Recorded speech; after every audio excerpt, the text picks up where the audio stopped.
Are we ready, clocks?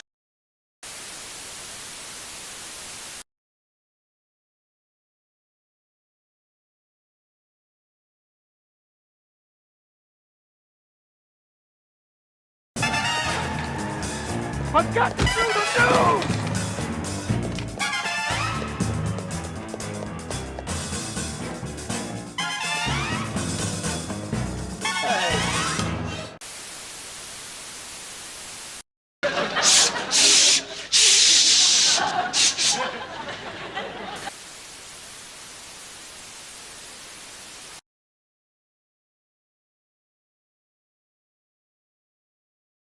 How much time? 30 seconds. I'm on right now. I don't believe you. What?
Hey Brew, good people.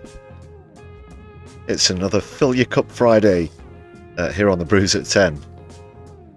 Thanks for joining us on stream. I'm your humble host Lefty, for anyone who doesn't know anything about us, me, or the live streams, or the channel. Do hit thumbs up as you join us.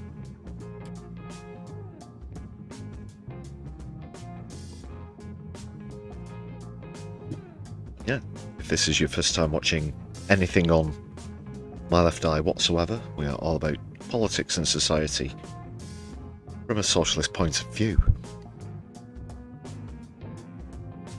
We try and have a few laughs with it as well on the live streams, as best we can.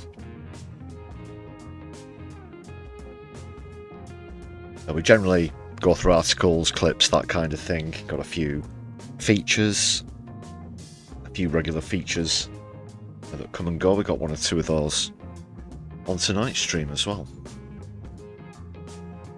And we've got quite a lively chats already, which I always like to see. Bev, Idio, nice to see you. Darren Smith, Comrie, Solidarity, nice to see you. And we have a Doc in the house with Doc Davies, nice to see you.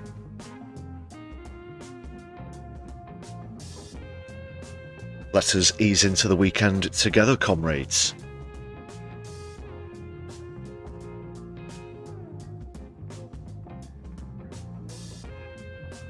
Speaking of comrades, Solidarity.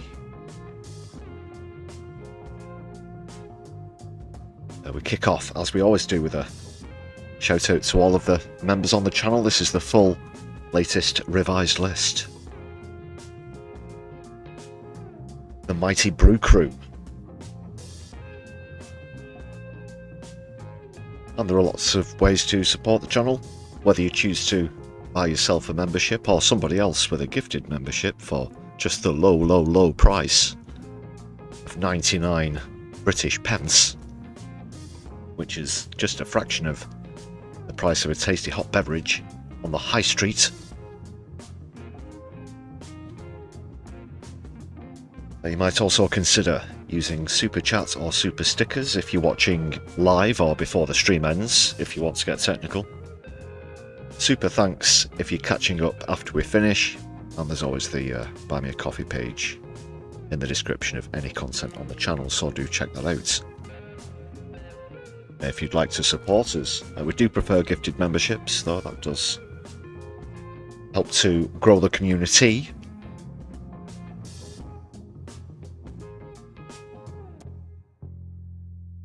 And the channel wouldn't be where it was or what it was without our marvellous members.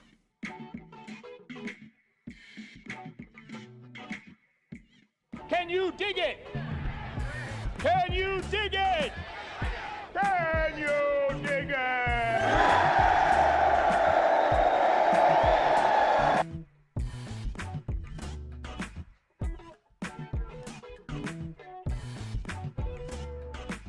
And what is coming up this eve, Brew Crew? Well, I'll just quickly run through what we'll be discussing, analysing, throwing shade at, or taking the piss out of, depending on what it is. We'll be kicking off with hot seats. We've got some great new material where Count Binface is concerned. We also, of course, have part 2 of the ultimate Count Binface memes gallery, which dropped yesterday, actually. I think it went public yesterday. Do check that out. Do give that a share. But Count Binface himself has released a campaign song, and we're going to listen to that together. A lot of you might have seen that already, but that's great. We've also got some other great news as far as the campaigning goes. Let's hope it doesn't look good for Farage and reformplc.co.uk/recycled Tories. But speaking of their demise, there have been accusations, fresh accusations of dodgy financing. This is outside of the 5 million, of course. No, in fact, it's Richard Tice, who perhaps feels a bit left out, so has decided to get himself involved in some financial allegations. We'll take a look at that, plus a couple of other articles.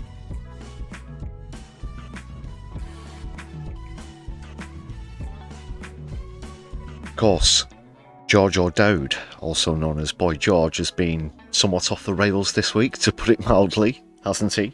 Of course, the outrage against his pro-Israel song and accompanying video, of course, notwithstanding, just in case he couldn't dig himself any deeper into a hole, he's also had a very distasteful dig at 2 other celebrities, one of which might land him in some serious legal trouble.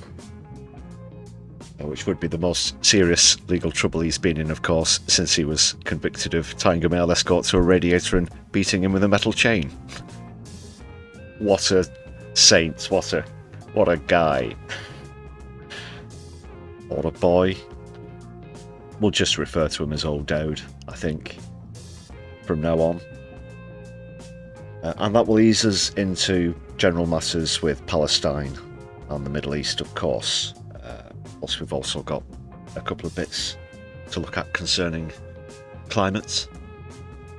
Of course, as we still get through this heat wave, we had a bit of a rainy day, slightly rainy day here in Manchester yesterday, but generally still in full force, especially in, well, anywhere from the Midlands of England to the south, east and southwest of England as well.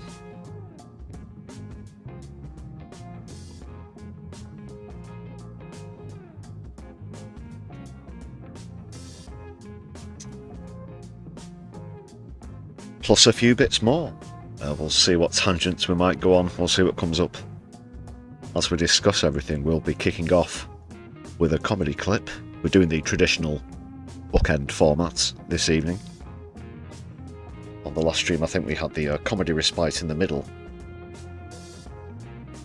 Not just for a lack of material, but to sort of take a break away from the series of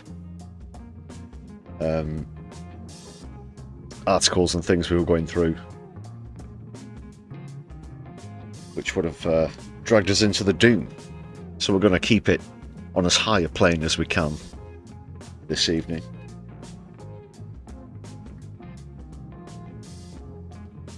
The Count in Clacton, of course, will be helping out with that as well. And just again, for anybody who doesn't normally watch live streams or has never seen anything on the channel before, we do like a good pun here on a live stream.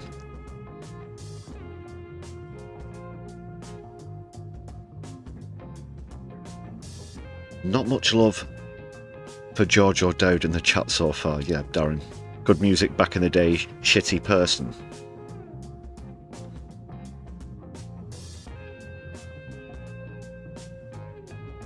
Good point. Bev just got back from an engagement party. Well, we're definitely worth leaving an engagement party for. You're in the right place, of course, as always.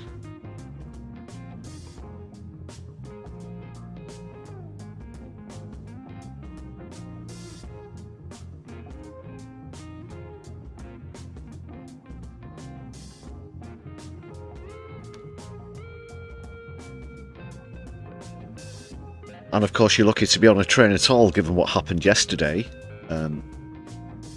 Yes, since I was last with you on a stream.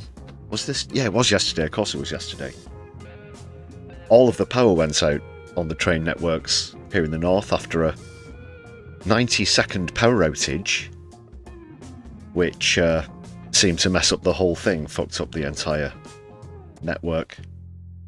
A lot of people were stranded. A few people I spoke to were stranded. I suppose taxi firms' phones were ringing off the hook.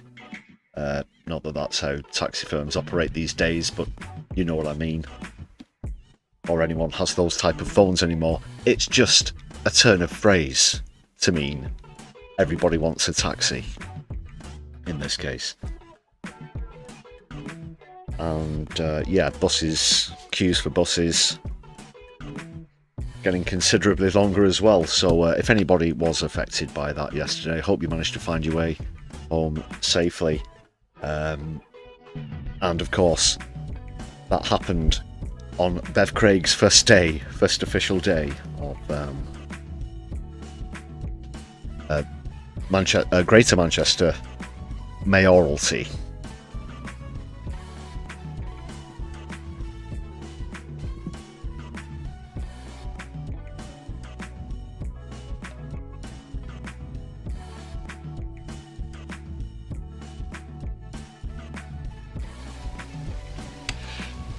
Socialists. Oh my god. And yeah, a simple 90-second power outage was all it took. Maybe the argument that that sort of thing wouldn't happen if it were nationalised, or there might be better infrastructure. Of course.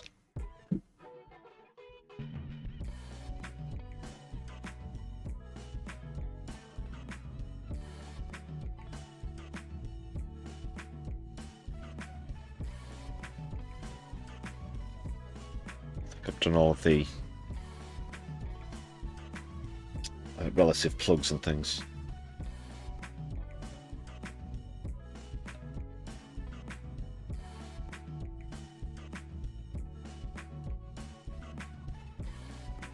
The first comedy clip is going to come from Broken News. It's always good from them, and this one, of course, is particularly excellent. And it does, in fact, segue eases into the first topic as well, as Nigel Farage is the armed reform plc.co.uk/recycle Tories are the subject of their latest upload. And I think I've just remembered I neglected to put the link to the channels in the description of the stream, but I'll do that immediately after.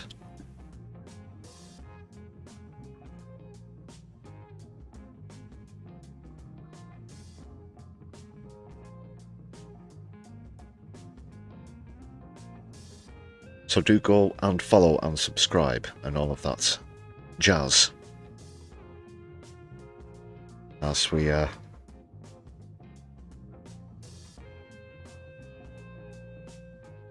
the latest from the broken news. Let's see what's happening. It's really good, this one. You'll like this. Welcome to Broken News. Now, it's a popular theme on the internet, but people who think Donald Trump or Nigel Farage are behaving like Adolf Hitler have been told to stop being so silly. Our reporter Clamy Mboko has more. And Clamy, these claims are ridiculous, aren't they? Clamy Mboko. Yes, Wanda, it's laughable, really. There are people online claiming that the USA is something like 1930s Germany, just behind me here. Or indeed that reform in the UK are going the same way. You know, people forget. I'm not splitting hairs. If that's Munich, then they're driving on the wrong side of the road. What the Nazis were actually like. They, for example, literally burned books. In 1933, tens of thousands of books by Jewish authors, communists and political opponents were destroyed. That's a totally different situation to Trump's Republicans removing LGBT books from schools, or a reform councillor in the UK saying he would burn books on climate change. Totally different. Totally different. And another example, under the Reichspress scammer in Germany, impartial journalists were denounced as enemies of the people and banned from working. The USA hasn't done anything like that. Quite right. I mean, Donald Trump calling the mainstream media the enemy of the people, banning CNN from the White House, trying to get journalists jailed and calling them human scum. That's totally different. Totally different. Totally different. And then, Wanda, there's unfounded criticism of the right wing on both sides of the pond, that they use immigrants as a scapegoat for society's ills. People forget that in 1930s Germany, Jews, even German Jews, were called dirty foreigners who destroyed the economy.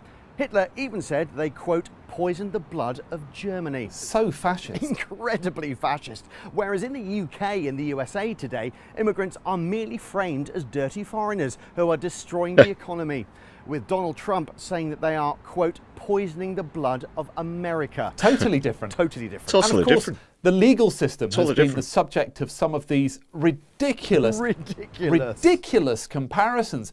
You know, yes, Donald Trump has had a bit of fun, hasn't he? Saying that individual judges should be jailed, calling them crooked lunatics who hate the United States.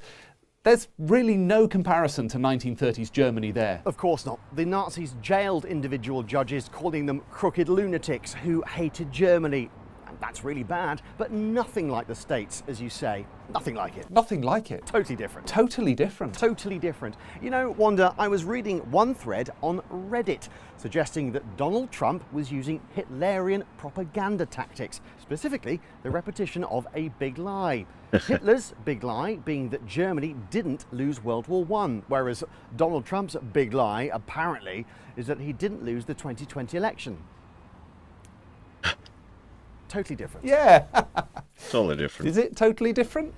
Well, yes, of course. I mean, the big lie tactic was laid out in Mein Kampf. You can't seriously claim that Trump's people have read that book and are using it as an instruction manual. It's ridiculous. Ridiculous. They're being hysterical. Yet some in the mainstream media actually say that. I know, and they should be glad they're allowed to say it. You know, Hitler absolutely crushed the free press, referring to them as the Lügenpresse or lying press. Totally different to Trump's relationship with the media today. Totally different. The lying press is nothing like the fake news. Totally different. Totally different. Totally different. Totally different. No. Look, the comparisons are ridiculous. I mean, they're laughable. If you look closely at 1930s Germany, just behind me here, what the Nazis were really doing I've just seen a fucking biffer truck go past, for fuck's sake. was promoting a version of Christianity that conveniently aligned with their political And there's another one. ideology, claiming God was on their side. So not just saying that their opponents were wrong, but that they were evil. Totally different from the USA. Totally different. Because in the USA, the Republicans have promoted a version of Christianity that conveniently aligns with their political ideology, yes, claiming God is on their side, not just saying that their opponents are wrong, but that they are evil. The penny is dropping. Right No, now. but hang on. The Nazis incorporated Mein Kampf and the idea of German supremacy into their holy book, like a Hitler Bible. Yeah. Whereas Republicans incorporated the idea of American supremacy into their holy book and made a Trump Bible. Yeah, and those pictures of them all sort of, kneeling around him, and some stood over him with the hands on him and his shoulder, and as though he, in this Messiah imagery that he likes to project all of the time, and the stuff that he's come up with using AI as well, of course, is just beyond taking the piss. It's exactly the same thing. Totally different. Totally different. No, right, hang on. No, it is totally different because Hitler literally found a way to stop elections, didn't he? So that he couldn't be kicked out. That's the real marker for fascism, isn't it? Yeah, whereas Trump is currently only looking for a way to stop elections so he can't be kicked out. So, totally different. Totally different. Totally different. Totally different. Totally different. Totally different. Totally different. Totally different. Totally different. Totally different. Back to you. What a lovely story. That's all Lovely. from Broken News. You're up to date.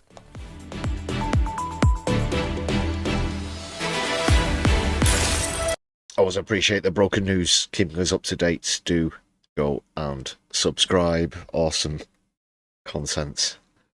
Excellent points as well.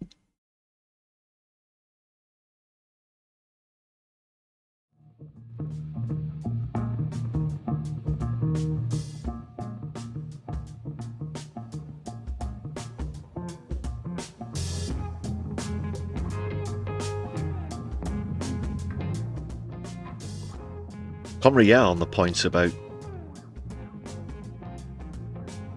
English people referring to the Welsh as foreigner as well. That could someday actually be a fact, hopefully, if you get your rightful independence. I'm sure that's not the context that they were talking about. It is, of course, ridiculous.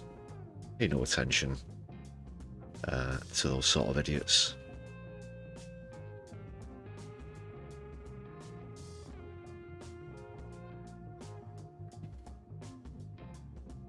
As always, yes, we do support Welsh and Scottish independence here on My Left Eye.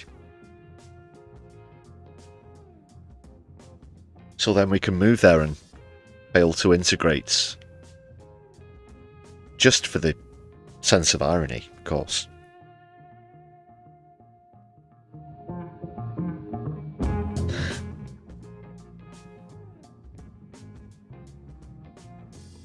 But we have to get on to some very serious matters now. This is actually very serious.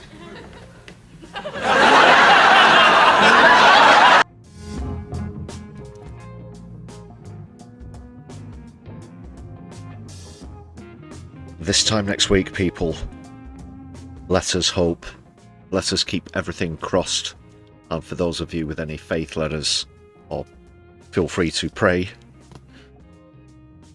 that Count Binface will be successful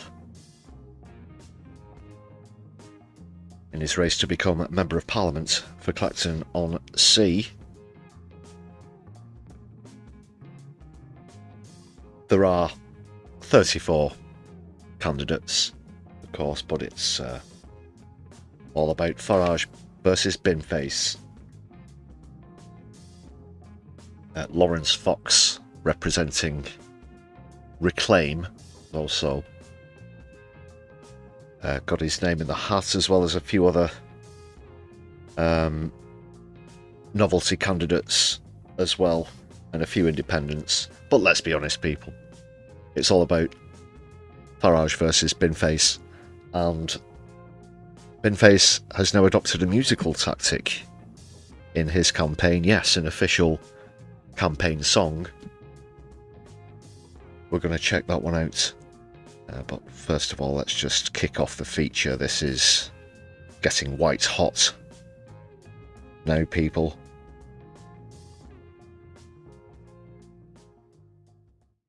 Let's see what's happening. Today, I will resign as a Member of Parliament for Clacton-On-Sea, thereby forcing a by-election. We got one!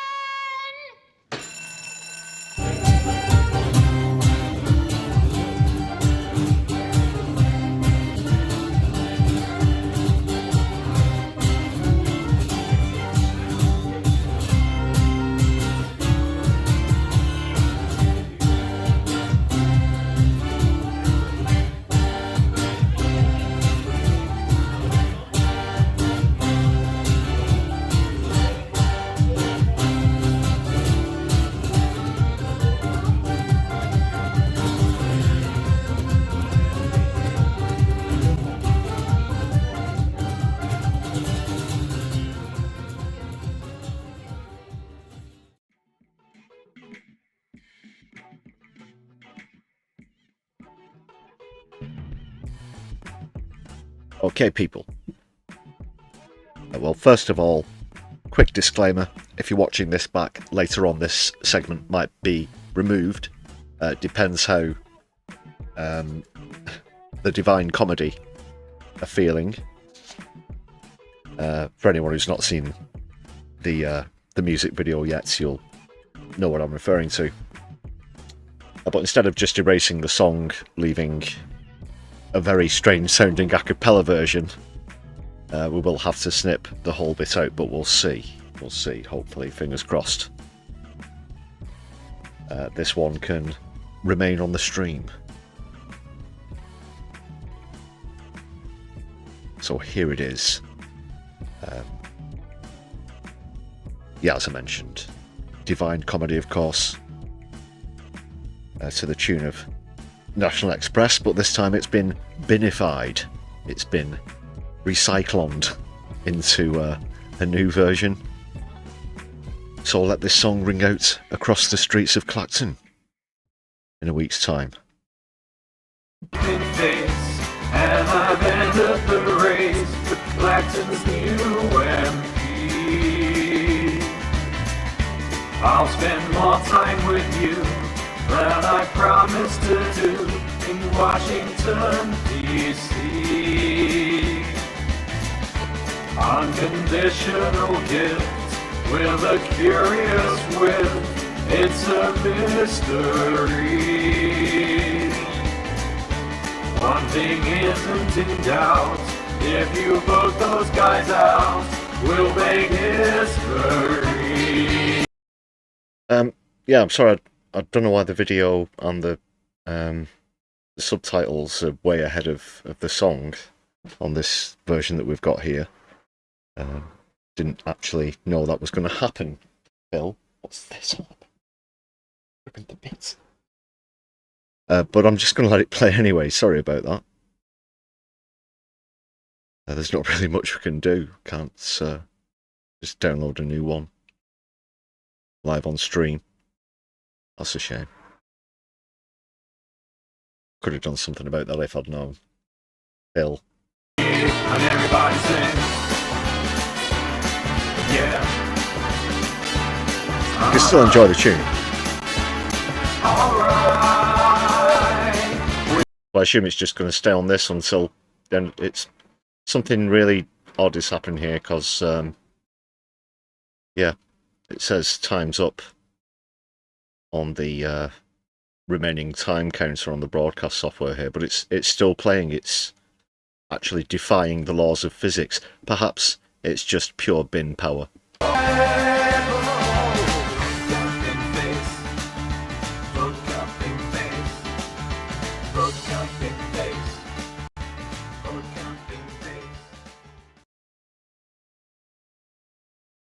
Right, just out of my own curiosity, I have to play that again to see if it's a broadcast software glitch.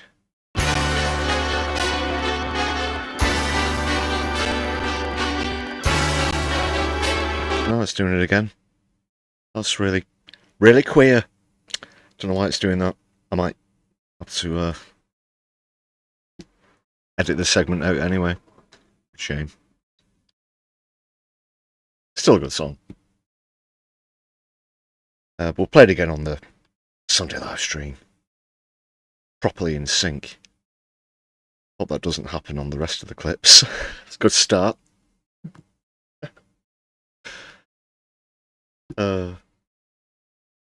Actually, he did used to wear a bucket on his head. He was originally Bucket's Head, Lord Buckethead, of course. There was a legal dispute, and then he lost the legal dispute, but then somebody copied it, and it's really strange. Both of them stood in the same election, but the imitator beat him, and that's when he changed to the bin, which is actually better because it's better for wordplay. But the point is that even a guy in a bin costume is better than Reform and Nigel Farage, I guess. And as far as Farage's campaign is going, have you seen this one that's going around? This is Farage out knocking on doors. And here's the response from the local residents.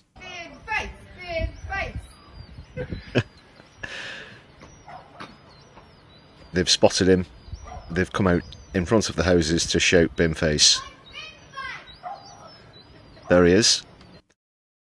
You can see him there with the blue trousers, and apparently this is what £5 million worth of donations for security buys you as well, as he roams the streets of Clacton. Bin face!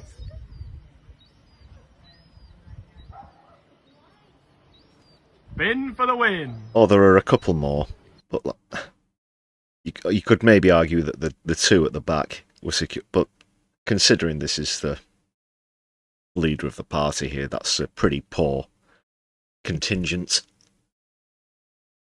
1, 2, 3, 4, 5, 6, maybe 8. If everybody in that shot is a campaign 8. 8. And my mind harks back to Gorton and Denton by-election, when there were football pitches, fields full of people who showed up to campaign for the Green Party and Hannah Spencer. However, people, Farage might have failed, but as far as campaigning goes, we implore anybody in the Clacton area, as you can see on your screen now, to get out tomorrow, because between 11 in the morning and 3 o'clock in the afternoon, you can get some leaflets through some doors, get some votes for Binface. They're going to be meeting in Clacton Town Square outside Cac-Donald's, which is number 24 to 26 Pier Avenue, and that's CO15 1QN. That's CO15 1QN.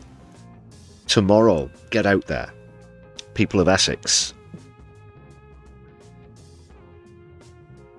Bit of a trek for me personally and us here on the channel. Incidentally, I was banned from somewhere else in Essex once. That time has passed now. I'm free to return, although I haven't chosen to return to that location, which was an oil refinery.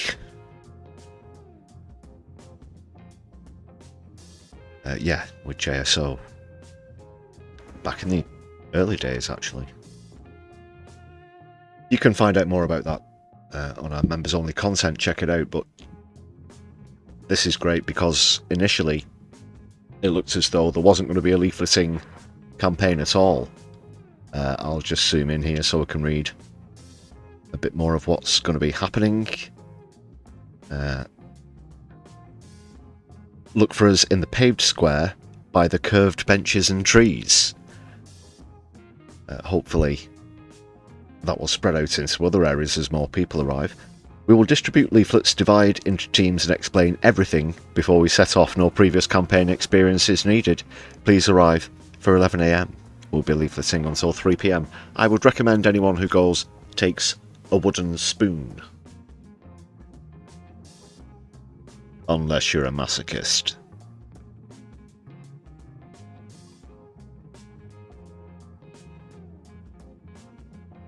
So that's fantastic. Really is a shame that it's so far away for us.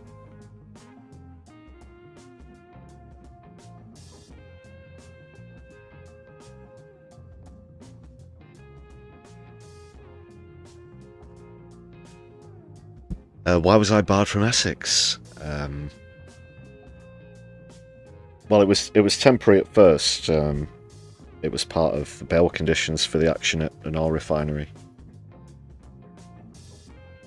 My part in it was helping to block one of the service roads. There were multiple teams.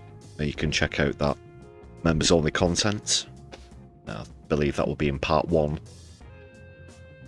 of the currently 3-part series.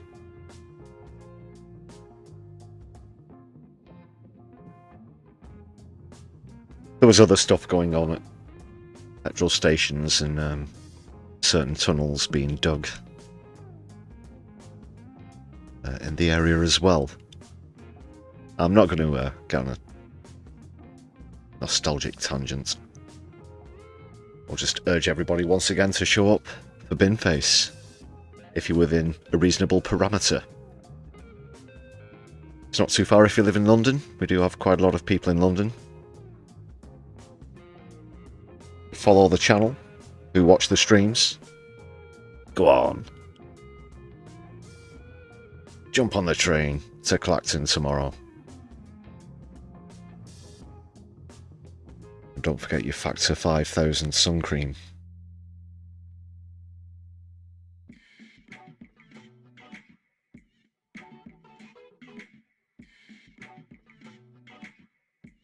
If you came across Farage, you could perhaps heckle him in person. From a non-aggressive distance, of course, for legal reasons.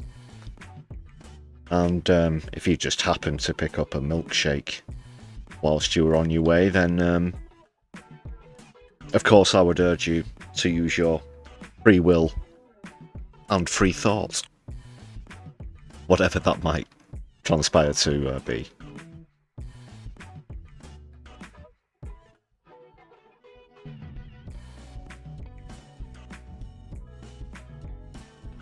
No more updates on polling. But even if Binface was unsuccessful,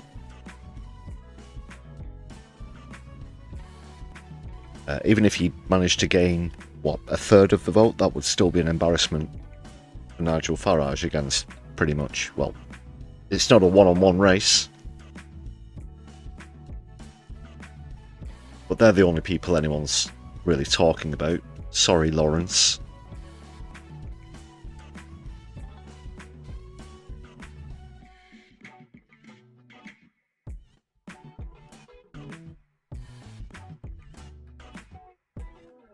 For the record, I think Lawrence Fox and fucking hell, I forgot whichever crappy little party it is.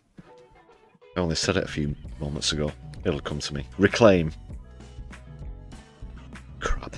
2%. 2% in the polls.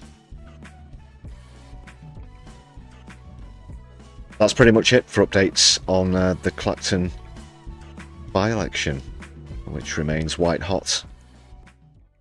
6 days to voting. We got one! Okay!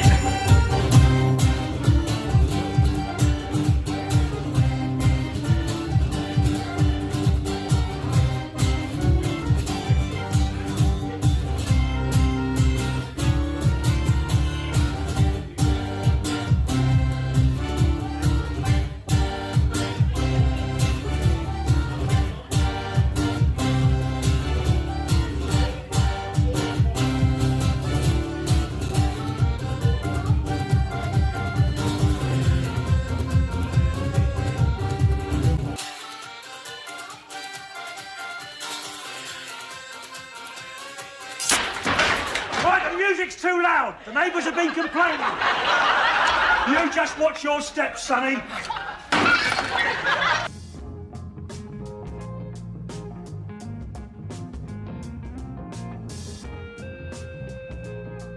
Babylon ruining another Friday night there.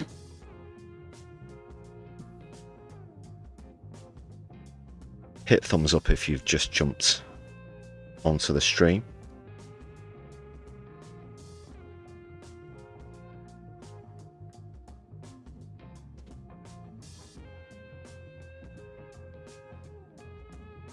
Quick one next. But I mean, never mind Clacton. In a moment, we're going to go to the real by-election that's been on everybody's minds.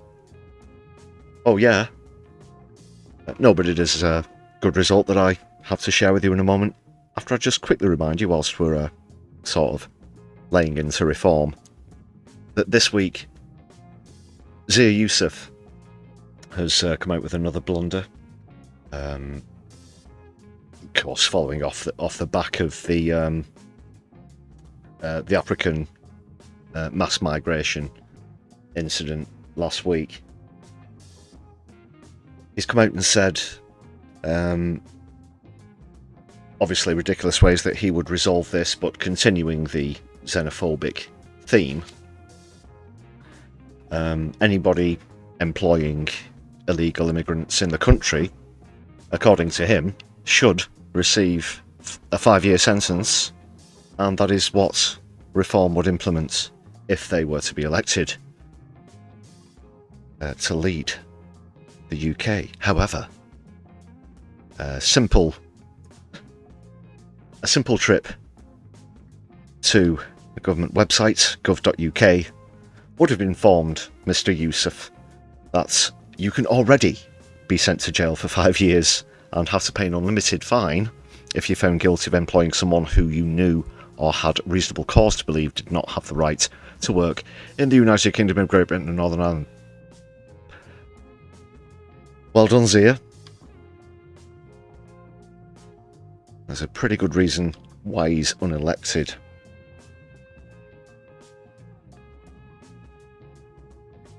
They've done that quite a few times, actually. This should be illegal. Well, it already is. Has been for a while.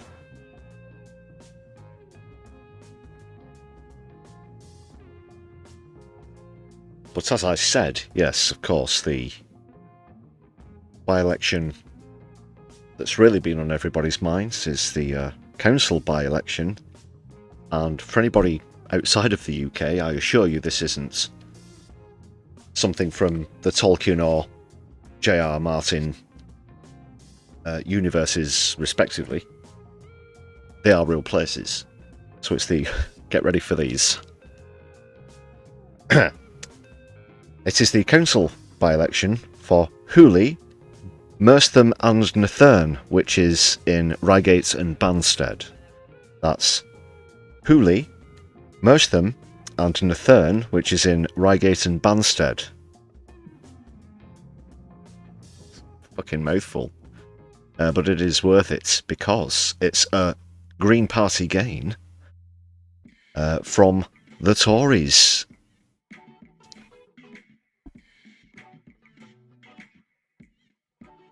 Despite Reform actually making the most gains, the Greens managed to fend them off. So that's excellent for Hooley, Merstham and Nathern of Reigate and Banstead. Just rolls off the tongue, really, doesn't it? 41.8% as well, up 3.4. That's a solid win there. About 40% more than what Reform I got. Well, more than that. Not in percentile, I mean. Yeah. So the Tories lost 3.8, and as we've seen on so many occasions with council elections recently, a double-digit loss for Labour, dragging them down to 6.2, finishing bottom of the pile. Sad trombone noises. Very cool indeed.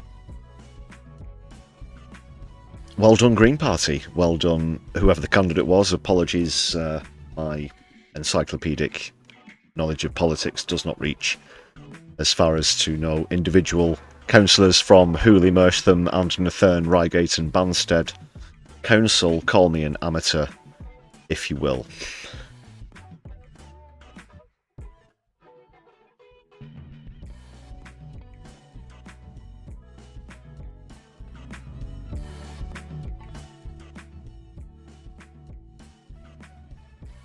Oh, speaking of candidates, and also speaking of Tolkien, actually, what an excellent segue, if I do say so myself.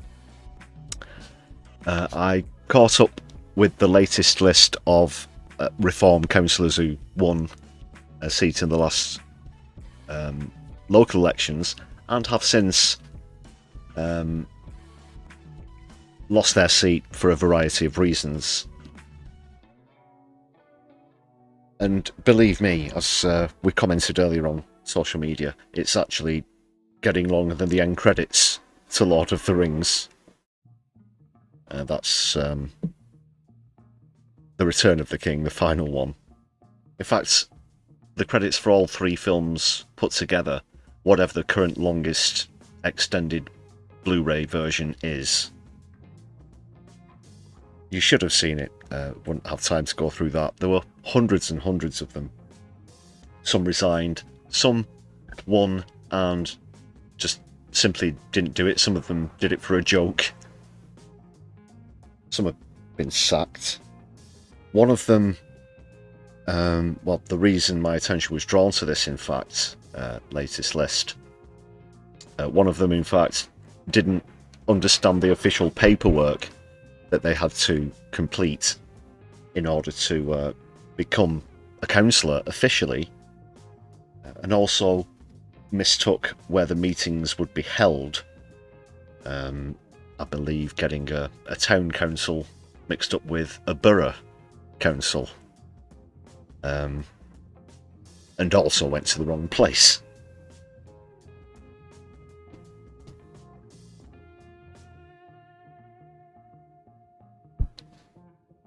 A wizard is never late, Bilbo Baggins. He arrives precisely when he means to. Yeah, so, reform. Throw yourself in next time and rid us of your stupidity.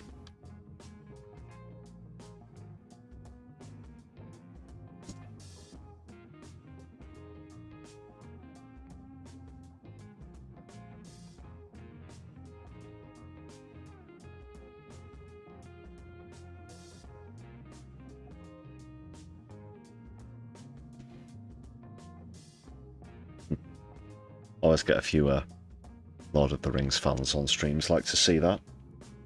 But speaking of which, not heard from Mithril in a while. That always comes into my head when Mithril's on stream. Hope you're well, if you're catching up later on or whatever. But we do have 5 gifted. Thank you, Bev. 5 gifted in the chat. Can we please big up Bev? Everybody, that takes us up to 115 to make you jive this Friday evening, people. Nice. Solidari-Tea for that. Now it's the weekend. Now we have begun.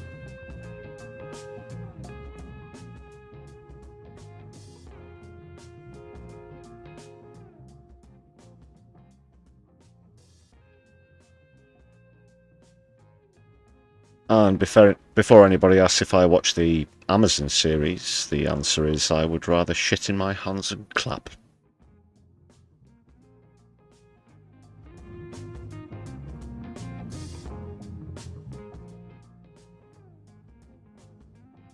And on that note, we'll have a slight change of topic. Let's get on with it, Bill. On with it. Yes, get on with it. Get on with it!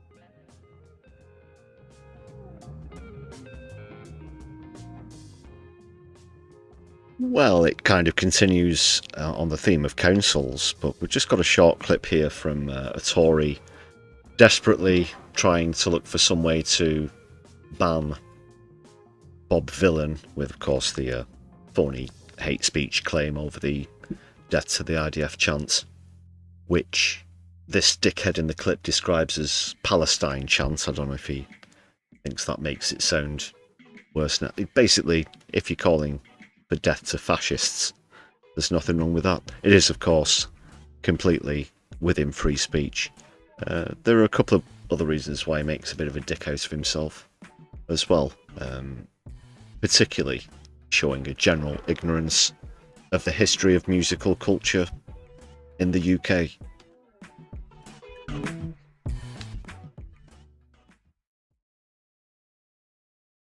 But it gets knocked out of the ballpark, which is always nice to see. I'll bring in Councillor Dresser. This is for Mr. Ben. Oh, there is David Dresser. And so this regards music festivals, of course. This councillor is petitioning for Bob Vylan not to be able to play at local music festival. I'm sure he's a lot of fun, this guy. I've just been going on the internet, and he's just been going on internet. He has a council meeting, and in choosing what he's going to bring up, he probably just has a quick look at the first 5 things he comes across as he scrolls through Twitter, picks one of them, and then goes into the meeting. We'll do this one. I don't like kneecap. I've just been reading on internet. Regarding kneecap and its Palestinian chanting, and you're on record saying that you wouldn't turn off the mic if they start Palestinian chanting at festivals in the past. Well, why should he? Why should he? What's your position regarding Lee's festival? They have every right. Well, it's better than Reading. Oh, do you mean about them playing? Well, they have every right, of course, as he says. Right to call for a free Palestine. They have every right to call for a free Palestine, and they've done that before. They've got every right to do so again. I've got no reason to turn it off for that. They're not breaking the law when they're doing that. No, they're not. And I'm not sure if it's the next question. Thank you very much for the flags in the chat. I'm not sure if it's the next question, but he just shows pure ignorance towards, as I said, the history of musical culture in the UK here. Sorry, I couldn't hear you. Can you repeat that, please? Yes. He feigns deafness, maybe to try and think of a quick question or solution in his head.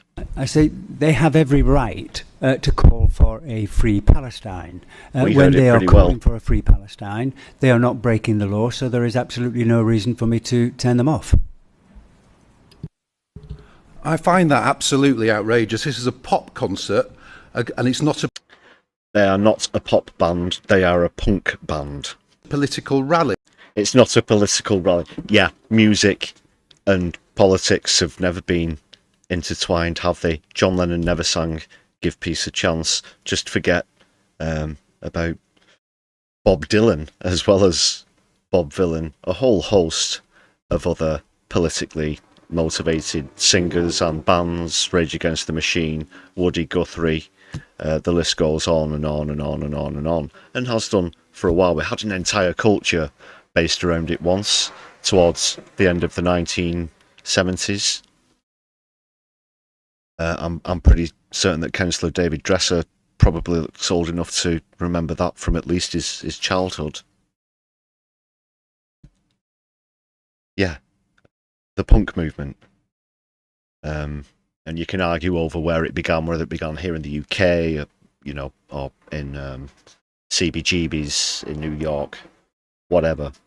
But it absolutely was a thing, and it absolutely was political, especially, of course, the if you prefer the best known band from the original punk era, the Sex Pistols,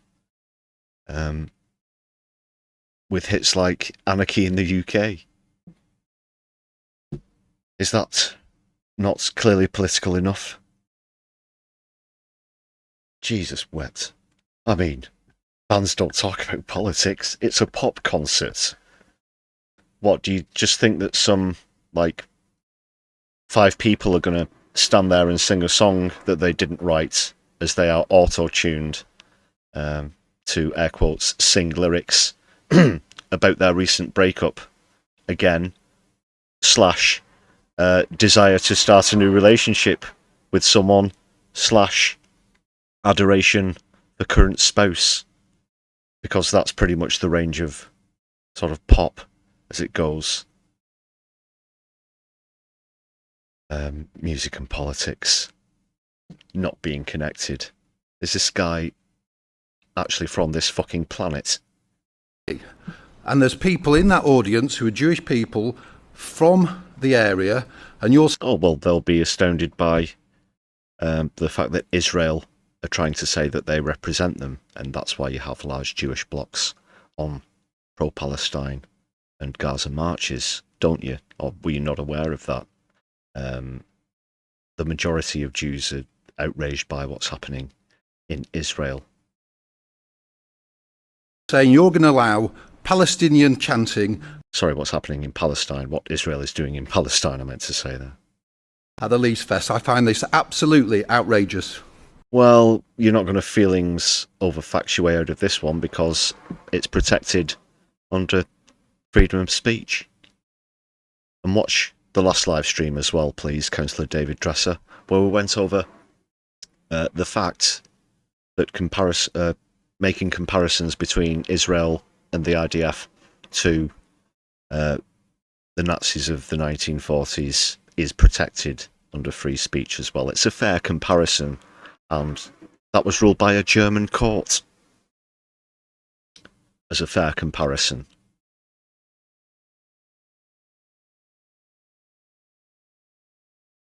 What a half-wit. Need some punk.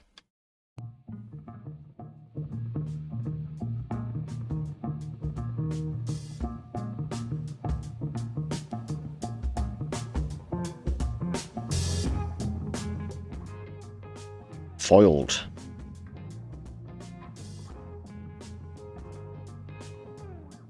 Oh, bollocks. Don't worry, it's not a studio emergency or anything. Just realised I forgot to give a shout out during Hot Seats to Squeezebox Dave and Joey Ludlow, of course, for the music.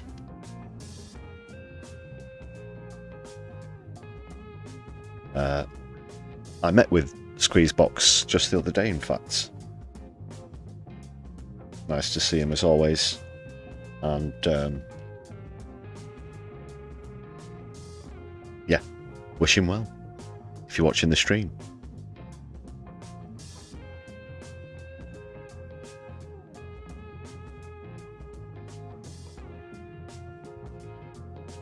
They are available, by the way, although I'm not certain at the moment. I think it might be a slight hiatus just because of time constraints or whatnot. But yeah, great act. Squeezebox Dave and Joy. Ludlow on guitar.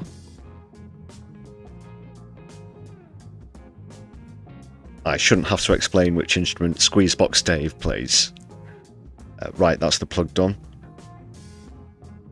Back on track. What were we talking about? Yes. Zionists are dickheads.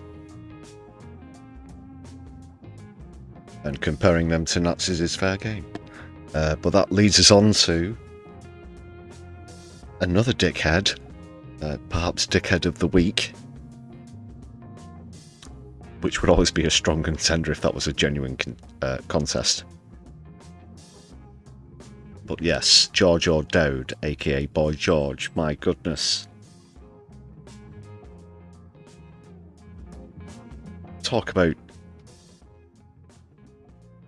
throwing your career and reputation down the toilet within a week. Bearing in mind, of course, that he's previously had a very high-profile court case where he was found guilty of, well, essentially kidnapping a male escort and tying him to a radiator and beating him quite severely, as we mentioned earlier on chat.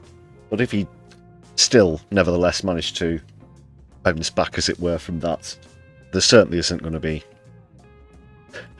any way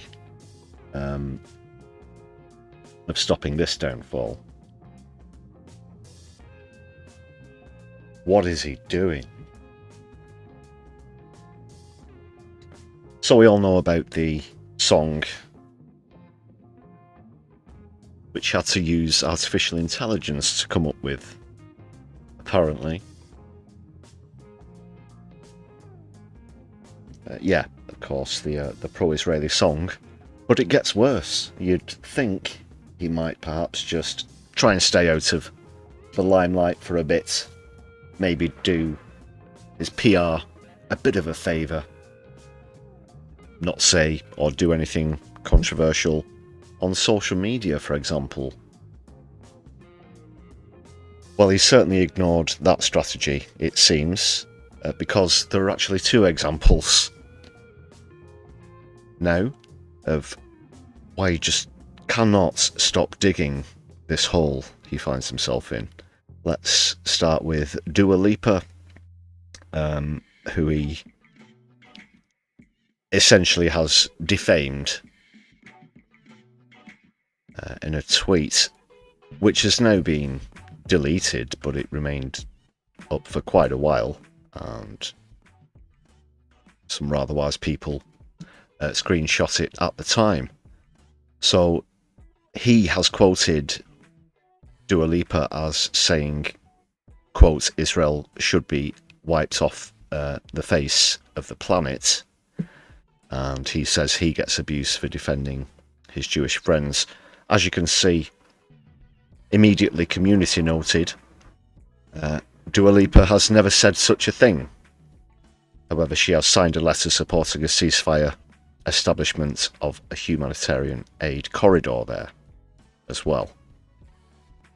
That's from Billboard Music. So that quote he's attributed to her is completely false. She could actually probably sue him for libel or defamation. A few people have pointed out. I really hope that she does. Can't say I follow her work too much, but yeah, it would be really good to see the boy Geaorge getting what's coming to him legally. Of course, there's not much that can be done in terms of the outrage about his song, but it is, of course, people's free will and fair choice to choose not to follow him anymore because of things he says and the things that he supports, which are, of course, international war crimes in this case. And some would call that woke culture, wouldn't they? So that's the first of these two examples. It's difficult to choose which is worse, actually.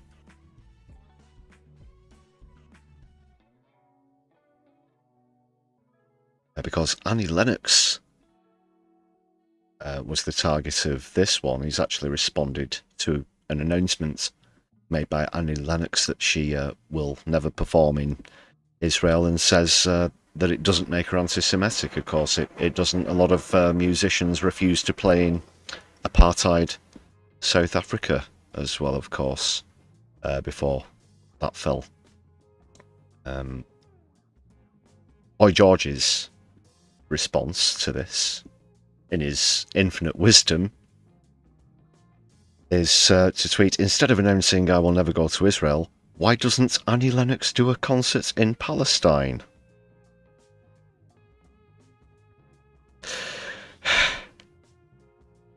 Fucking hell. Or do an online concert. Well, let's address the first one first. Why doesn't Annie Lennox do a concert in Palestine. Where would she do that? George? Where would she do that? The Rubble Arena? And you'll have to forgive the dark humour here, but yeah. Maybe in one of the burnt out hospitals. Maybe if you piled up all of the burned out cars together, it could stuck a bit of wood over it, might make a bit of a stage, I don't know. But 80% of the infrastructure has been destroyed. Don't know if Boy George is aware of that. And who is going to go and watch this concert without being slaughtered by the IDF? Oh, yeah. I'm sure that if you held a concert in Palestine, the IDF wouldn't turn around and go, oh, concerts is it? And then, of course, a certain date gets mentioned, yada, yada, yada. But that would realistically be what would happen. Do you think that Israel and the IDF would just sit back and let a benefit concert take place in Palestine, even if it was logistically possible, and let's say it's exclusive to Palestinian residents themselves? And even if it was a free concert, how would she get there? What hotel would she stay in? Of course, she won't be able to get a plane there. The last airport went years before the escalation post 23, October 23.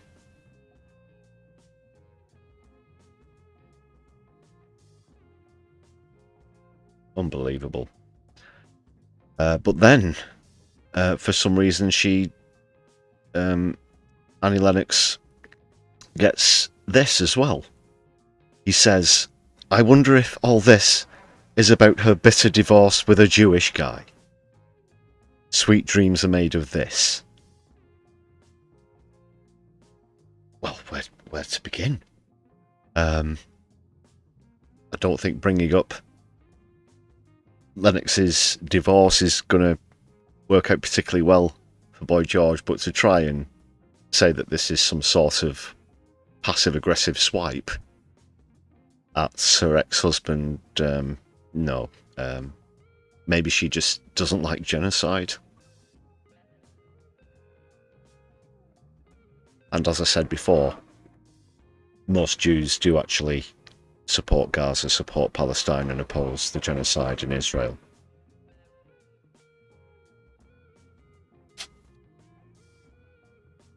Just because there is a very small Zionist state in the Middle East where 15 million Zionists reside does not mean that there aren't more people than that in the wider world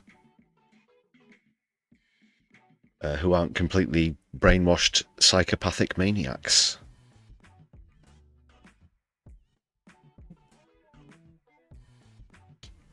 So he's either, that is Boy George, insinuating that a Zionist would marry a pro-Palestinian, which, you know, call the ambulance now, I'm going to have a hernia, or even the other way around.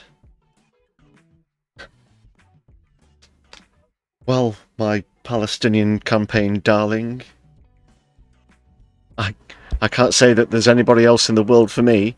Will you do me the honour of taking my hand in marriage? Oh yes, Zionist. Yes, yes, 1,000 times. Yes, I would. Let's book the church and the venue immediately. I am enamoured. It's not exactly Jane Austen, is it?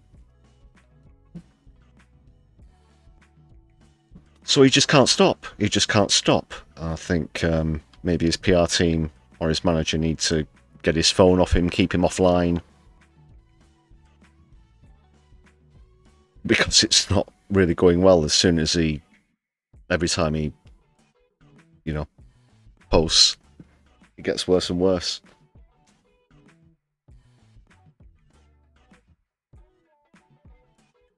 Somebody stop him. Non-violently, of course.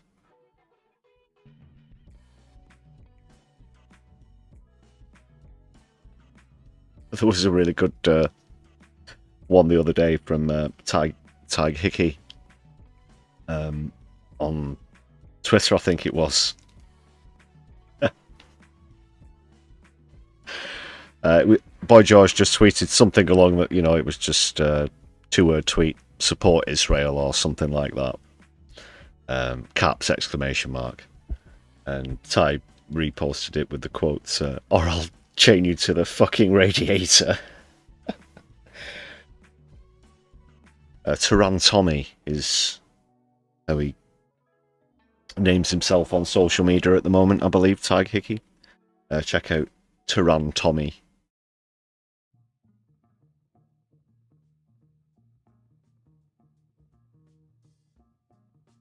Of course, he was on the flotilla, one of the recent flotillas, illegally kidnapped. Great comedian, part of Now Media as well.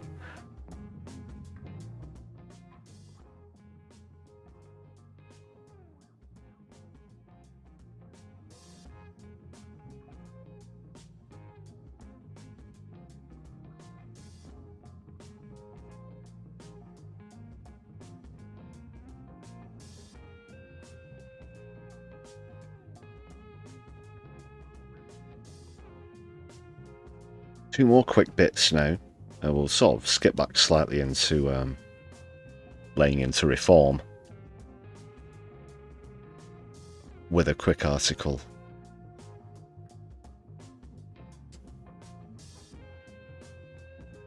I did mention Zia Yusuf's blunder.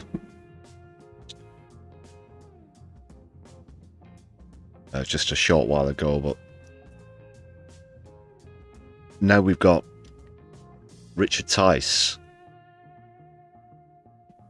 accusing other politicians of dodgy finance, not people who I'm particularly keen to defend. But this article from the Byline Times might allegedly show that that's absolute rank hypocrisy from Tice. Let's take a look at this, people. Just got this queued up. They seem to have failed in what they thought was some particularly clever accounting to try and funnel some money into the party.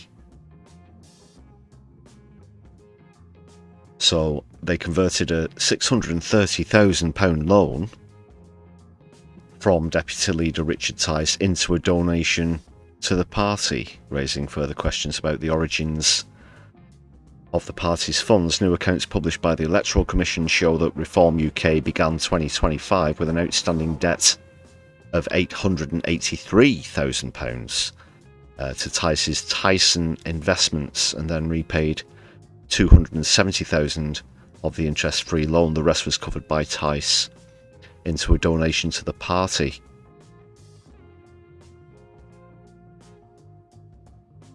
The Financial Times reported that the conversation of the loans into donations appears to have been partly financed by Fiona Cottrell. That's the mother of convicted fraudster and Farage confidant George Cottrell, of course. Posh George, as they call him.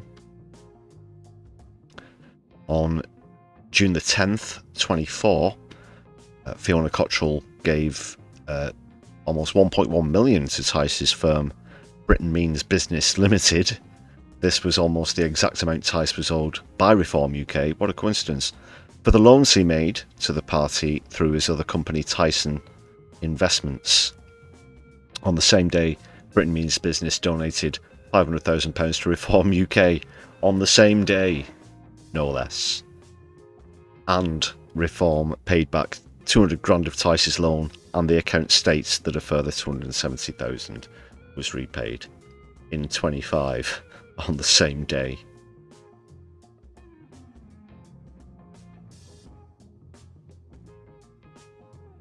However, because the accounts of Britain Means Business filed with Companies House show that by the end of 2024, the company had just £10,500 in capital.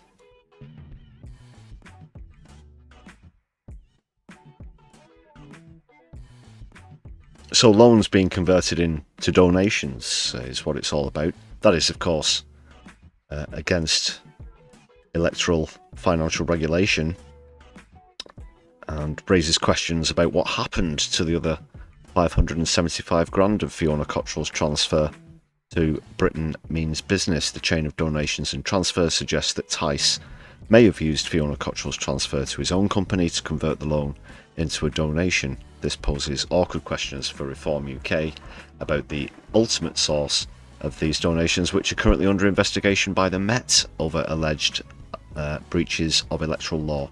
It would be a criminal offence to obscure a source of a political donation. The accounts also show, it gets potentially worse, that the party received an interest-free loan of £1 million last year, £250,000 of which has been paid back. The Electoral Commission's donations database shows that this loan was from a Mr. Malcolm Robinson, who remains to be identified. Are you on stream, Malcolm Robinson? If so, make yourself known, you shit. I would be surprised. Other notable revelations from the account show that Reform UK is the party that most reliant on donations and has built up an £11 million plus war chest. Not certain why referred to as a war chest.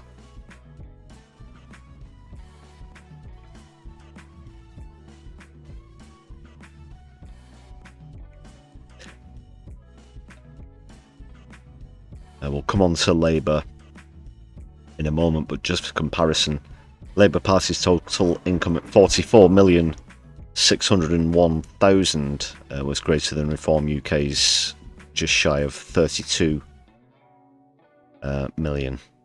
However, Reform received the most money in donations overall, breaking over 22.8 million compared to the Tories' 14.9 million and Labour's 4.6 million. Of course, Labour still receive money from the unions. That's not the sort of thing that Reform would like to do to finance themselves, of course. Don't think saying you're going to excuse me, remove the minimum wage is going to encourage people in workers' unions.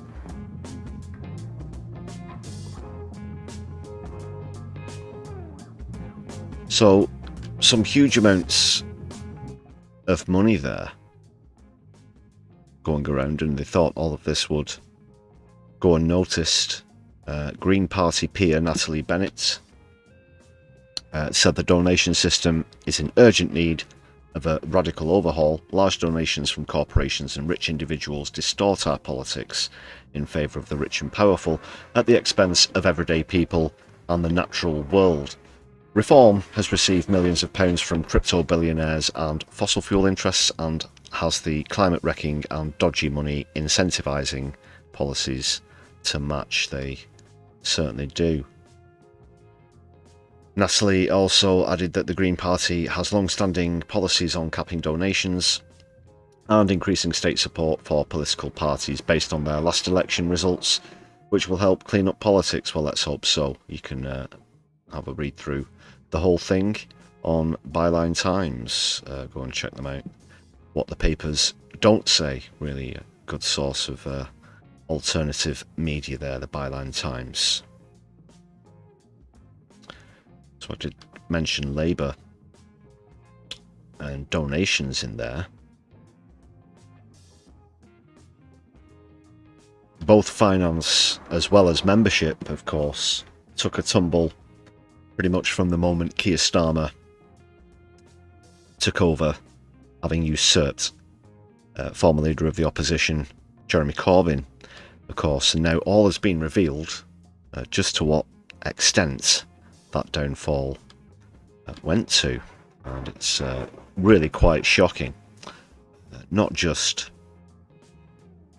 a dent in membership, not just a pretty big dent in membership, but a huge gaping hole. Let's not forget, Corbyn left with a £35 million surplus, which Starmer immediately reduced to 0. And now official figures show that he's actually halved the membership. So just over 500,000 in 25. 264,754 members. That's down more than 500,000.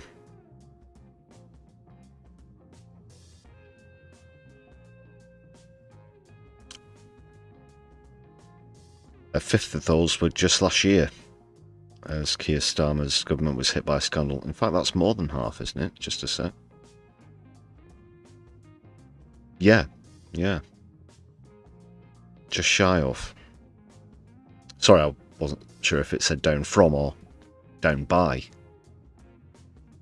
So that's a double check. So the extent of the exodus from the governing party, which was led by Starmer until he resigned as Prime Minister in June, after losing the support of his MPs, was revealed in the Labour Party accounts published by the, again, Electoral Commission.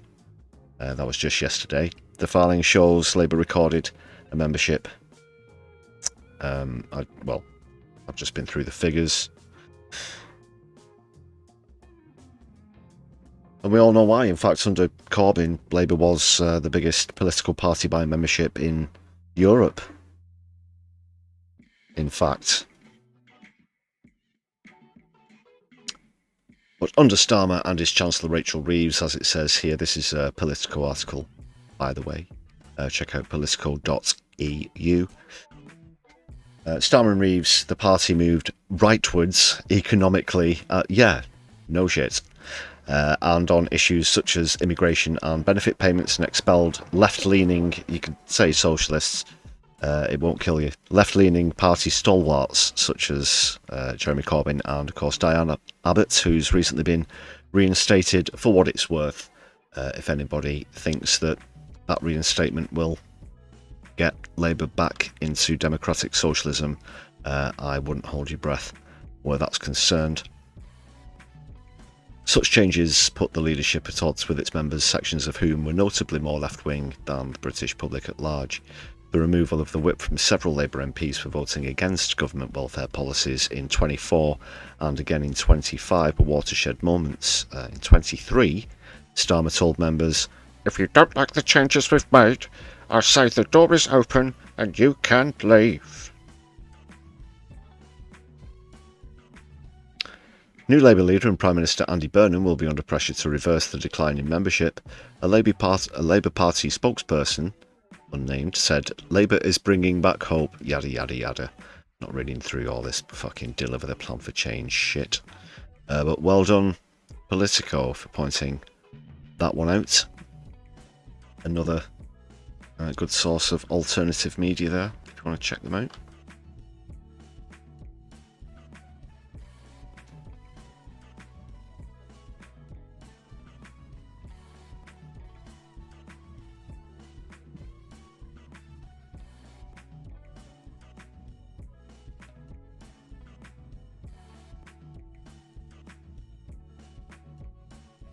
It won't be a matter of time before people realise the Burnham continuance.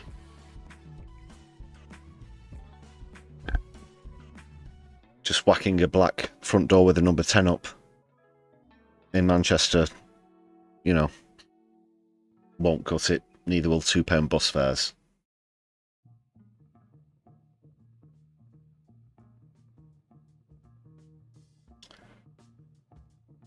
Cool Cats has joined us in chats. Yeah, we mentioned this on recent stream as well.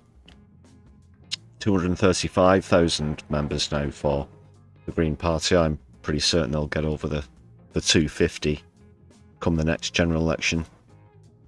That would be incredible, wouldn't it?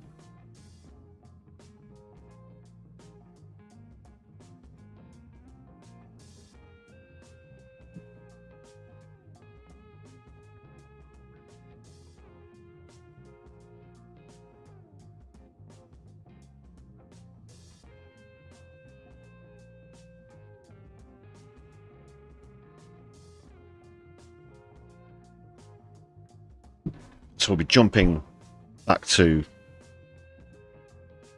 Palestine now. Sorry for the sporadic changes in topic.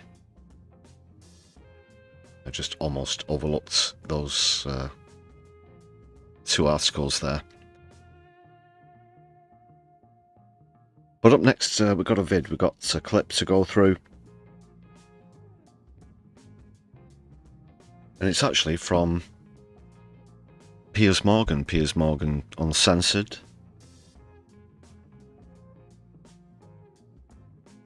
But even this detritus of so-called journalism is able to pick up on the fact that Israel are carrying out international war crimes, and also the fact that Zionism is guilty of racial supremacy, as you'll see in this article. He's interviewing someone called Daniela Weiss, who is unable to answer the very simple question put to her as to whether Jewish lives are worth the same as Palestinian lives. A simple matter of equality. You know, do you believe that, you know, all human life is equal? One human's life is of equal worth than another.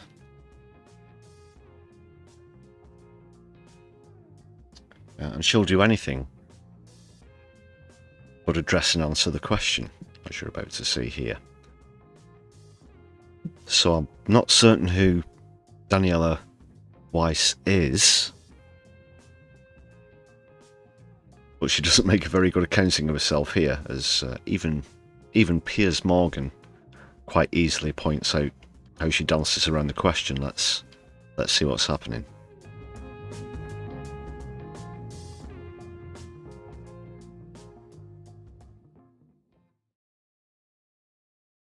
I'm going to come to other issues, I guarantee you. This is not why we got you on the programme, but it is a story that's happened in the last few days. It has caused a lot of outrage. I think it's notable that you don't agree with what he said, but I just want to be quite clear. No, I don't. Because you seem to want to give... I don't agree. But just to be... No, but am I right in concluding that you believe a Jewish life is worth the same as a Palestinian life, and a Palestinian life is worth the same as a Jewish life? Do you agree with that statement? It's a strange... So it should either really be Palestinian and Israeli lives, or be saying, is a Muslim life worth the same as a Jewish life? Of course, Zionism is not Judaism. It's an appropriation of the religion. It certainly doesn't speak for it, certainly doesn't represent it, and nor does Israel either. But she knows what he's asking. I tried to listen to the previous item of your program. It was about men and women. So like what you're asking now about Jews. She's trying to talk about what was on the show before she came on to try and avoid the questions, something comparing, and I don't know what the issue was. I don't watch Piers Morgan. We've come across this particular clip recently. And other check this out. It reminds me like comparing between a man and a woman. What? Each individual has his characteristics, his nature, and what is the point of this comparison? The point of the comparison is to find out if you're a racial supremacist. I'm a woman. I don't understand why you can't just give me a straight answer. I am, and you're proud of what you are. It's not talking about gender. He's talking about equality geographically or based on faith. A Jew is proud to be a Jew, and a Muslim is proud to be a Muslim. So what's this comparison? I understand. For? And especially well, let me help you. I explained to you that I didn't know about it. Let me help you. So let me help you. Let me help you on. Oh, I'll play dumb. I don't understand the question. Oh, please help me. Understand. Let me help you understand, because you're clearly struggling with this. I think I think my life is worth the same as your life, and your life is worth the same as mine. I'm a Catholic, an Irish Catholic. Right. You are an Israeli Jew. Don't tell her that, she'll... Yeah. Well, we know what happens. We've seen clips of Christians being assaulted and spat on in Jerusalem, haven't we? All right? I think we're both worth exactly the same. I've asked you twice, and I'll only ask you one more time, but would you agree that a Jewish life is worth the same as a Palestinian life? Yes or no? Yes or no? I know that you like yes or no question. So you're going to pretend it isn't when it really is? 'Cause it actually is.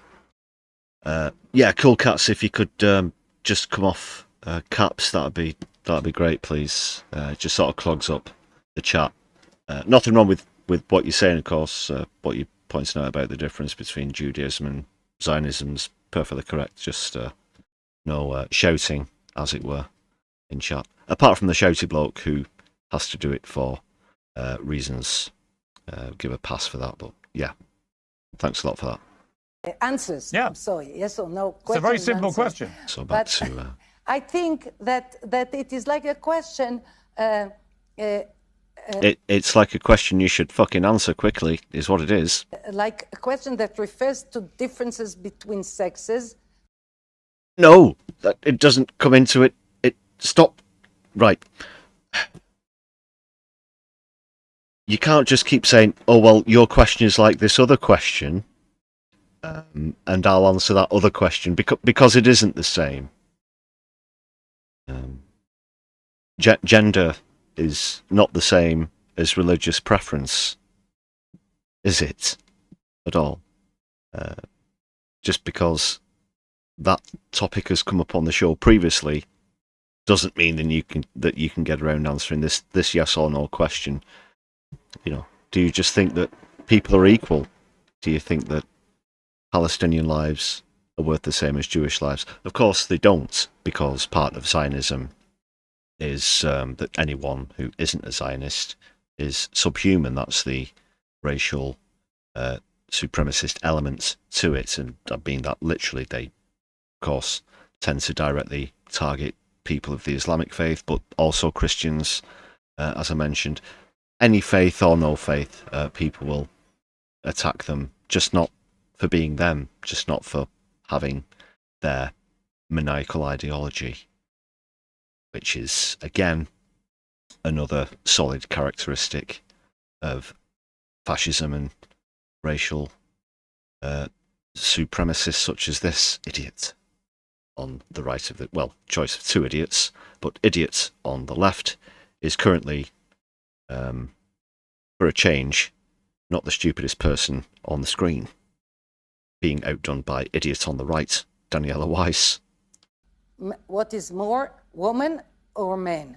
Say yes or no. Well, it's not though, is it? So say yes or no. One clear it's answer. Not because I don't want to give Daniela, a positive. Daniela Weiss, it's answer. not the same. Let me. It's not the same.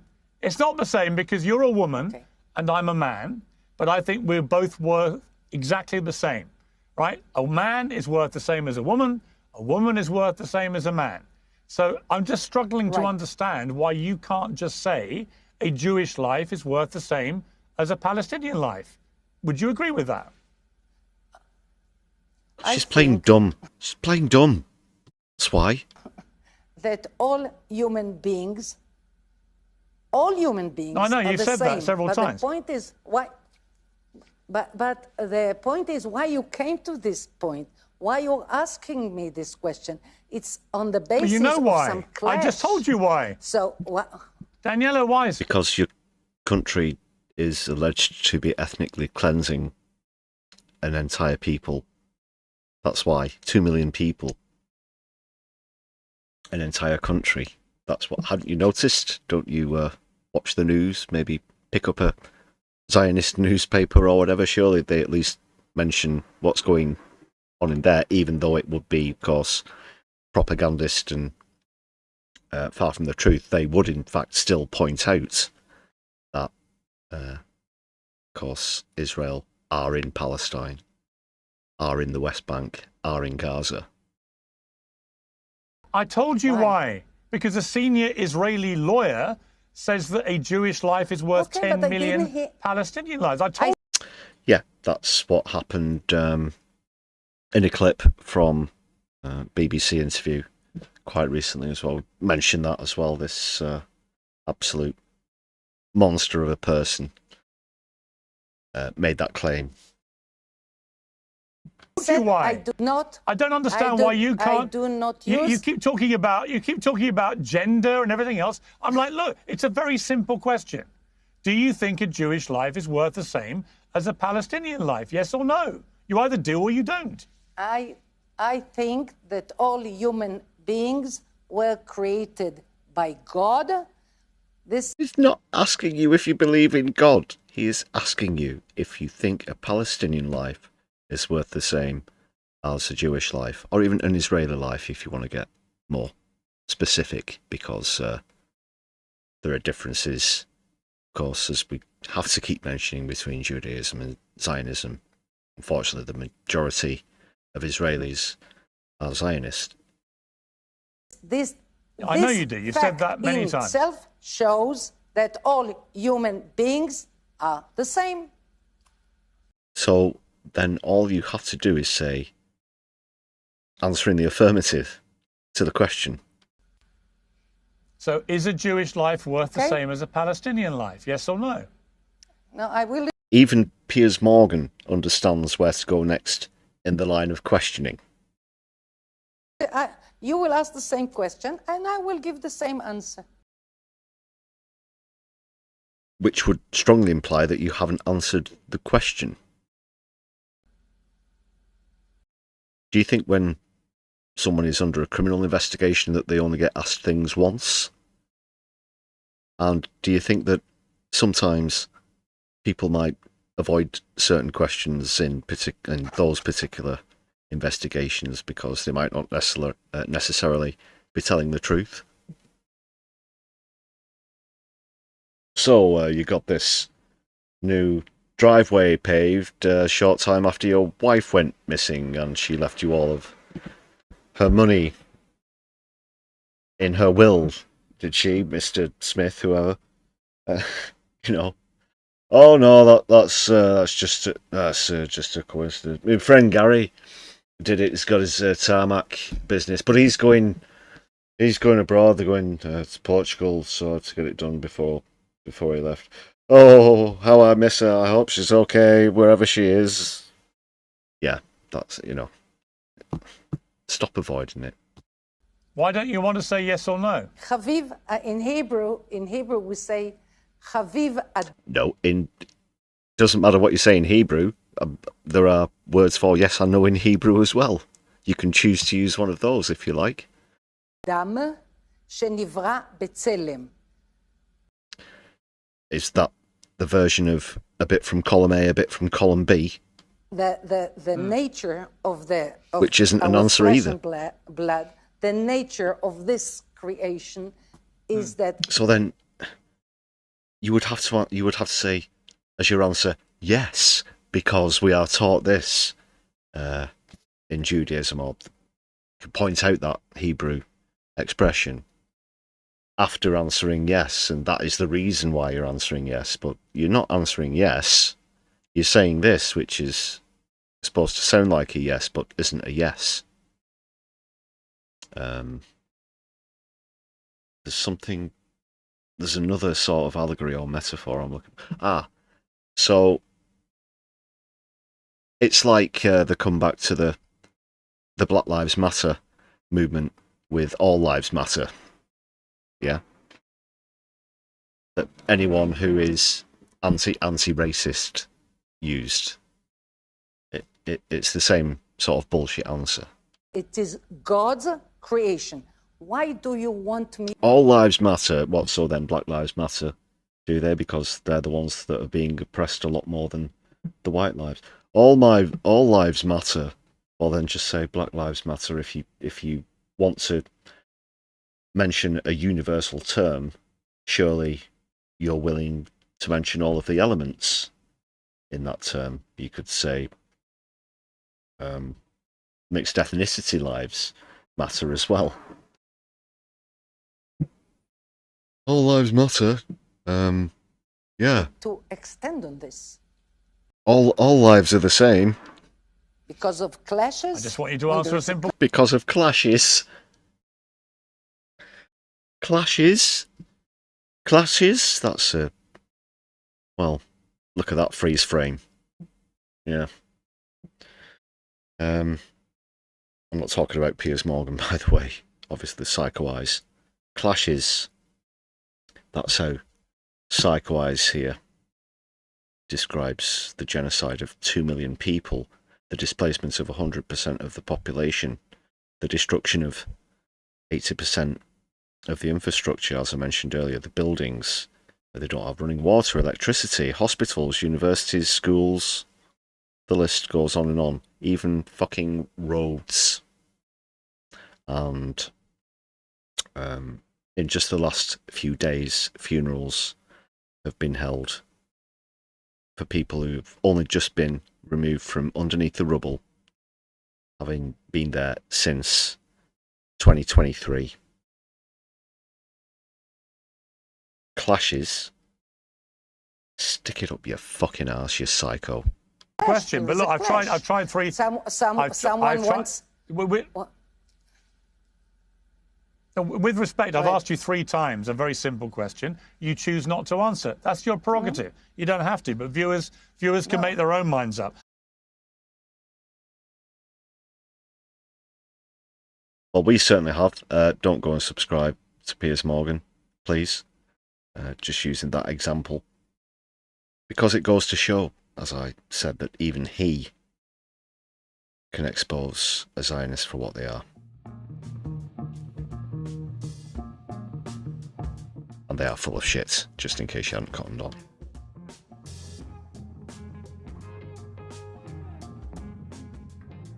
There are colostomy bags with less excrement than you'll find coming out of an Israeli spokesperson's mouth.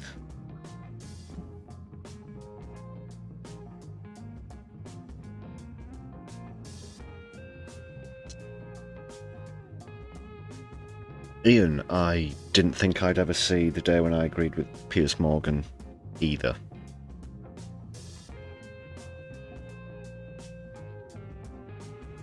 If even he can get it, maybe there's hope for the wider media.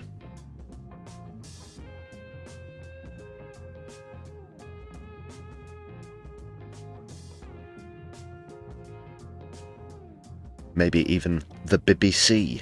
The BBC.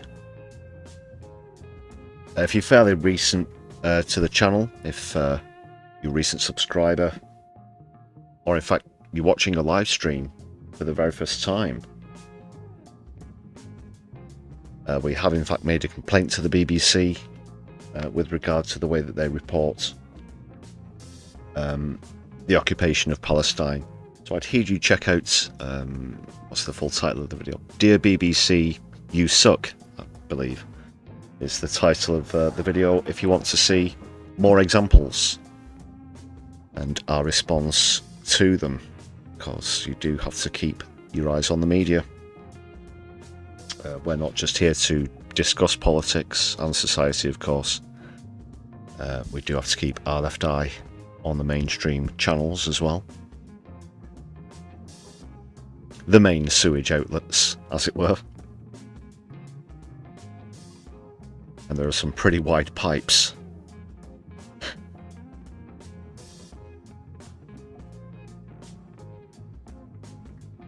Right, let's take things back up again with a bit of a comedy clip.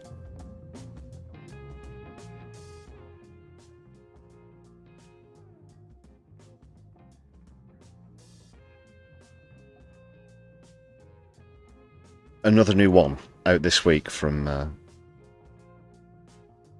Exploding Heads, who feature regularly on the channel.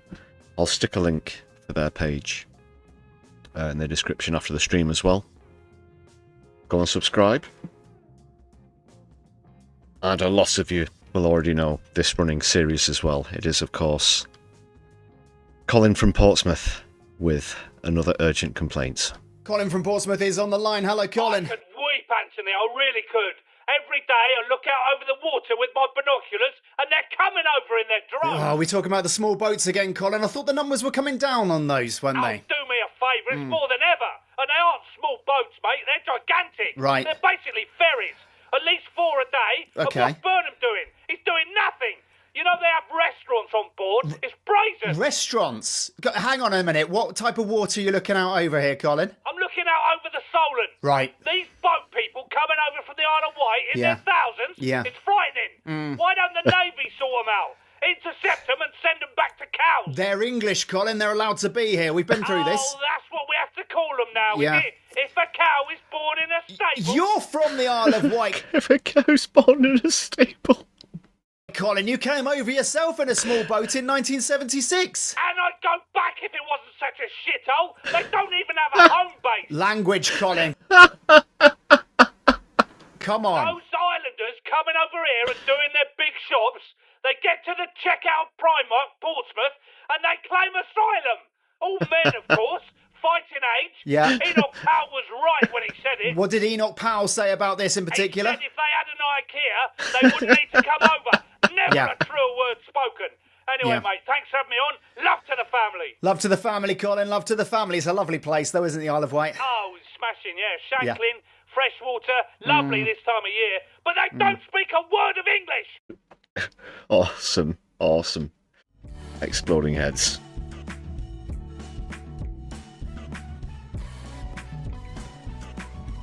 We've not even got a home base.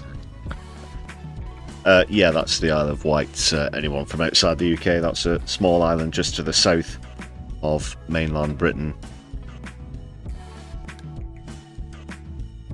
Reasonably short ferry ride away.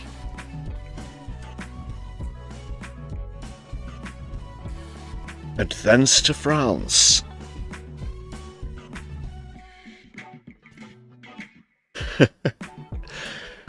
I like that one.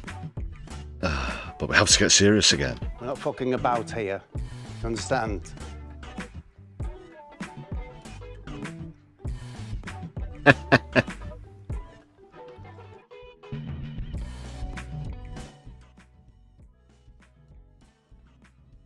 think the best thing about that insert is when you realise it's from a show where they're not allowed to laugh. That is the sort of basis for it.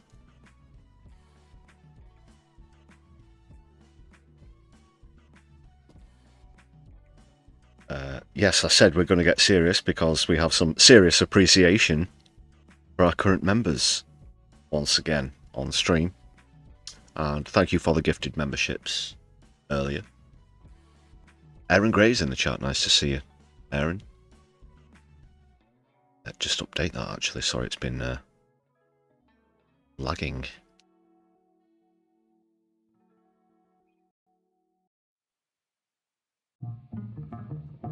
So whatever means you support us via, whether it's super chats, stickers, or thanks, or the Buy Me a Coffee page, as well as gifted memberships, appreciation is of course eternal. As is our gratitude. Please do keep sharing recent content on the channel, including part 2 of the Ultimate Count Binface Memes Gallery. Take a look. If you've not seen it yet, share us on your social media. Watch it on a mobile device and send some hype points our way. It's so much fun.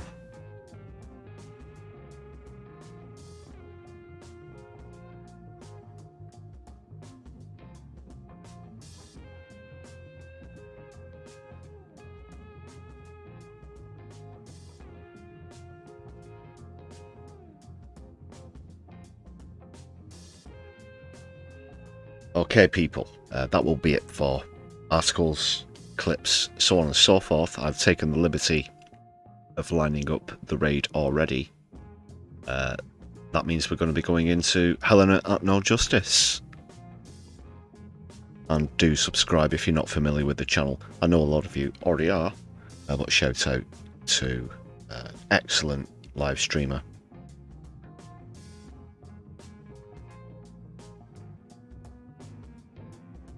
So yeah, smash those buttons once we get over. And I'm getting quite near the end now of this analysis.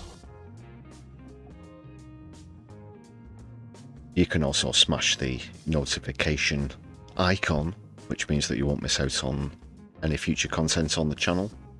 I'll be back with you on stream for the Sunday live stream, of course, this coming Socialist Sunday.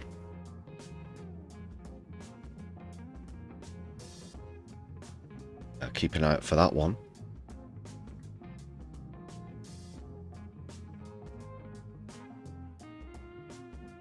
Well, all that remains is for me to wish you an excellent weekend, and thank you for joining us this evening on the stream.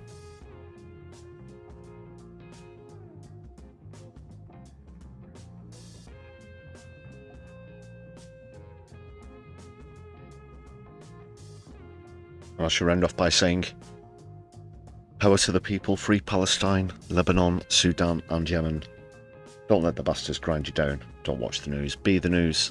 And my left eye will be seeing you very soon. Solidarity and good night, people.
It's what Hitler and Goering did, and it is textbook. And if you think the next time it happens, we're gonna recognize it because they're wearing scary uniforms, you're out of your damn mind.